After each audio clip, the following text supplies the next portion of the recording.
اب ایک بات خصوصی طور پر اس لحاظ سے بھی بیان کرنا چاہتا ہوں، سیر و اعلام نبلاء کی دوسری جلد میں 517 صفحے پر حضرت مولا علی رضی اللہ تعالی عنہ کی یہ گواہی موجود ہے.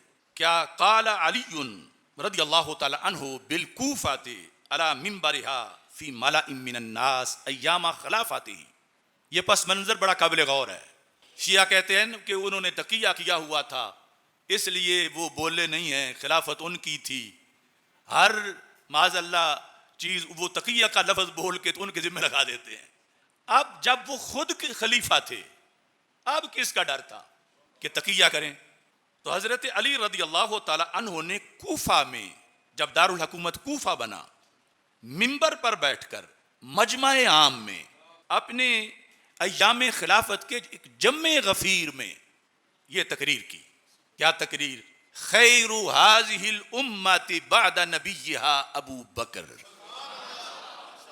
خیر هذه الامت بعد نبیها ابو بکر، کہ اس امت آخری جو خیر الامت ہے اس میں اس کے نبی صلی اللہ علیہ وسلم کے بعد جن کا پہلا نمبر ہے وہ ابو بکر صدیق رضی اللہ تعالی عنہ. وَخَيْرُهَا بَعْدَ ابی بکر عمر.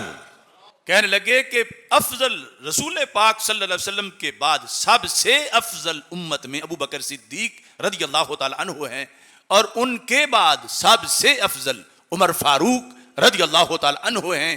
اور کہنے لگے وَلَوْ شِئْتُ، اگر میں چاہوں ان اسمی الثالث، میں تیسرے کا بھی نام لوں، لسمیتہ، تو میں لے سکتا ہوں.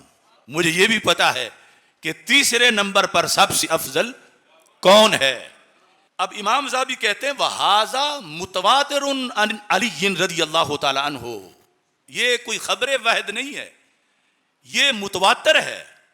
یعنی یہ جو تقریر ہے حضرت علی رضی اللہ تعالیٰ عنہ کی، یہ متواتر ہے جس کو جماعت کثیرہ نے ہر زمانے میں روایت کیا ہے.